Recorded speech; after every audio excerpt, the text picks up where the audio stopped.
নমস্কার বন্ধু, আমি Malay Mukhopadhyay, confederation of state government employees. বন্ধু, সম্প্রতি সুপ্রিম কোর্টের ডিএ মামলার রায় প্রেক্ষিত আমাদের কাছে অসংখ্য ফোন আসছে। বেসিক প্রশ্ন, কেউ জানতে চাইছে কবে থেকে কবে পর্যন্ত ডিএটা পাওয়া যাবে। কেউ জিজ্ঞাসা করছে আমি তো অমুক সালে রিটায়ার করেছি, তার পরবর্তীকালে পেনশন পাচ্ছি। কেউ বলছে যে আমার যে হাজবেন্ড বা ওয়াইফ গত হয়েছে, আমি পেনশন পাচ্ছি, তাহলে কি আমরা পাবো কি পাবো না। বিভিন্ন প্রশ্ন, কবে থেকে কবে পর্যন্ত বকেয়াটা পাবো, নানাবিধ প্রশ্ন। এটাই স্বাভাবিক, কারণ একটা অভূতপূর্ব জয়, এটা তো অভাবনীয়। যে প্রথমত বলি অভাবনীয় এই কারণে যে 1/4/1/7/2009 থেকে 31/12/2019 পর্যন্ত এই ডিউরেশন, যে তাতে বকেয়া ডিএ অর্থাৎ ব্যাকলগ অনুযায়ী ক্যালকুলেশন করে যে টাকাটা হবে সেটাই কর্মচারীরা পাবে। কারা কারা পাবে? খোদ রাজ্য সরকারি কর্মচারীরা পাবে, পেনশন হোল্ডাররা পাবে, গ্র্যান্টিং এইডের কর্মচারীরা পাবে। এখন এই যে পঞ্চম বেতন কমিশন বাম আমলে গঠন হয়েছিল, পঞ্চম বেতন কমিশন 1/1/6 থেকে 1/1/16-তে এসে শেষ হয়। আমরা লক্ষ্য করি যে বামফ্রন্ট সরকার 1/7/2006 থেকে ডিএ প্রদান করেনি বটে, কিন্তু তারা 1/4/2008 থেকে 31/3/2009 পর্যন্ত 12% ডিএ 1 বছর নূতন বেতনে বকেয়া হিসাবে 3 বছরে মিটিয়ে দেওয়ার প্রতিশ্রুতি দিয়েছিলেন, এবং সে মতে দুটো কিস্তি 2 বছরে মিটিয়েও দিয়েছিলেন। পরবর্তী নয়া সরকার এসে আর এক কিস্তি দুভাগে কর্মচারীদের মিটিয়ে দেয়। এবং বামফ্রন্ট সরকার তখন বলেছিল এই যে 12% ডিএর পরবর্তী 1/4/9 আরও 4% ডিএ যোগে কর্মচারীরা নয়া বেতন হাতে পাবে, এবং সেটা আমরা সত্যি সত্যি পেয়েছিলাম। এবং এটা যে বলছি, এটা কিন্তু রোপাতে একদম লিপিবদ্ধ করা ছিল। রোপা 9 নাম্বার 1690F ডেটেড 23/2/2009, সেখানে বলা ছিল the government employees DA entitled of the period from 1/4/2008 থেকে 31/3/2009, অর্থাৎ এই যে পিরিয়ডটা, সেই পিরিয়ডটা 1 বছর। সেই 1 বছরের ডিএটা যেটা আমি বললাম এরিয়ার হিসাবে দেবে। পরবর্তী 1/4/2009 আরও 4% যোগে, অর্থাৎ 16% যোগে নয়া বেতন লাগু হবে, এবং সেটাই হয়েছিল। এবং পরবর্তীতে ওই রোপাতে বলা ছিল after that DA onward DA time to time, অর্থাৎ অ্যাজ পার সিপিআই অনুসারে দেওয়া হবে, সেই বার্তাটাও বলা ছিল। কিন্তু আমরা দেখলাম যে 1/4-এর পরে যে ডিএটা হবে, সাধারণভাবে ডিএ হয় 1 জানুয়ারি 1 জুলাই, তাই 1 জুলাই যে ডিএটা হওয়ার কথা ছিল, সেই ডিএটা 1 জুলাই 2009 না হয়ে 5 মাস পরে 1/12/2009 হয়। এই জায়গাটা দেখুন, 1 জুলাই 2009 ডিএটা হওয়ার কথা ছিল রোপা অনুযায়ী, সেটা হয়নি। কি হলো না, বাম সরকার 5 মাস পরে ডিএটা দিল।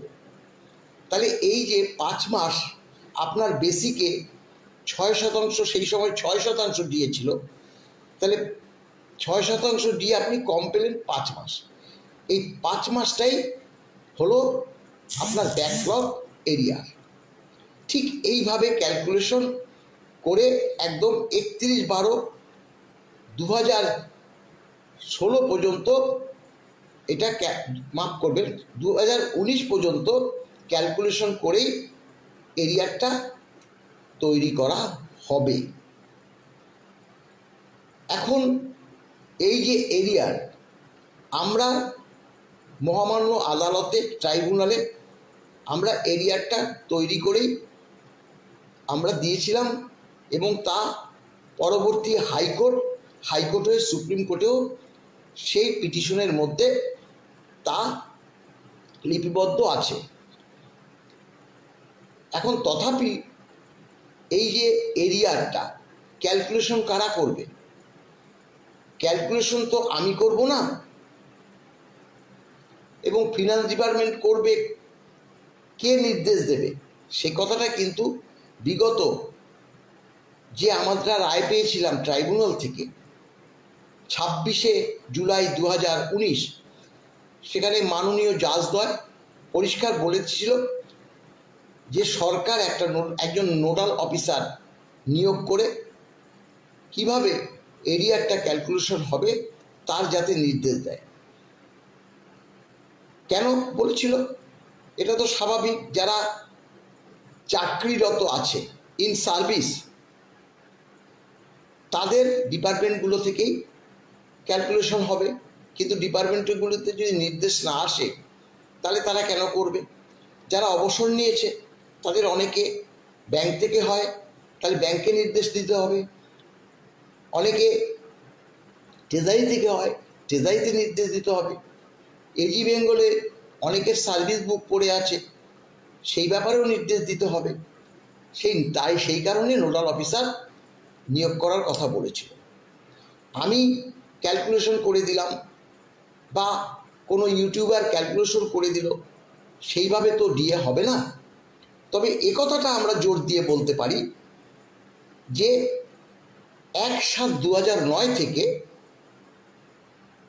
31/12/2019 পর্যন্ত যে ব্যাকলগ অনুযায়ী ডিএ কর্মচারীরা পাবে, পেনশন হোল্ডাররা পাবে, এ সম্পর্কে 100% নিশ্চিত।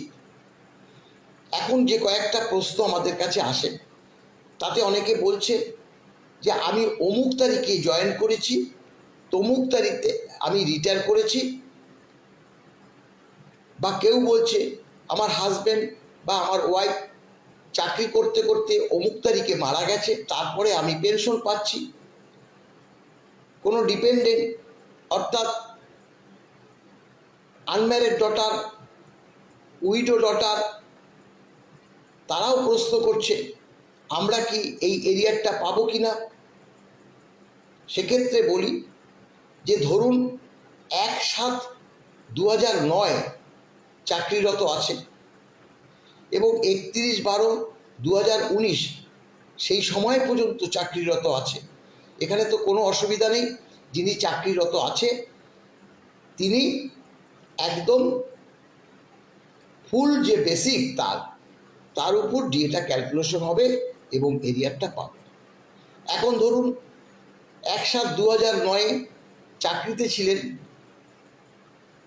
2 বছর 3 বছর 5 বছর পরে তিনি অবসর নিয়েছেন। যেদিন অবসর নিয়েছেন সেদিন পর্যন্ত ফুল বেসিকে তিনি এই ডিএটা ক্যালকুলেশন হবে। পরবর্তীকালে পেনশনে যে বেসিক, তাতে সেইভাবে ক্যালকুলেশন হবে সেই 31/12/2019 পর্যন্ত। পেনশন হোল্ডাররা সম্পূর্ণ যদি ধরুন 1/7/2009 আগেই তিনি রিটায়ার করে গেছেন, অনেকে ভাবে আমি তো 2000 সালে রিটায়ার করে গেছি, কেউ যদি বলে আমি তো 98 সালে রিটায়ার করেছি, এখনও হয়তো জীবিতই আছে, তারা ভাবছে যে আমরা কি পাবো না? নিশ্চয়ই পাবেন, আপনারাও পাবেন। ওই তখন আপনারা যেহেতু অবসর নিয়েছেন, তাই অবসরকালীন যে বেসিক, সেই অবসরকালীন বেসিকের যে ডিএটা, সেটাকে ডিএ না বললেও আমরা সাধারণত ডিএ কথায় উঠে আসে, ডিয়ারনেস রিলিফ বলে, ডিআর। সেই ডিআর মানে ডিআর ক্যালকুলেশন করে তার ডিএটা হবে। একদম সোজা প্রশ্ন।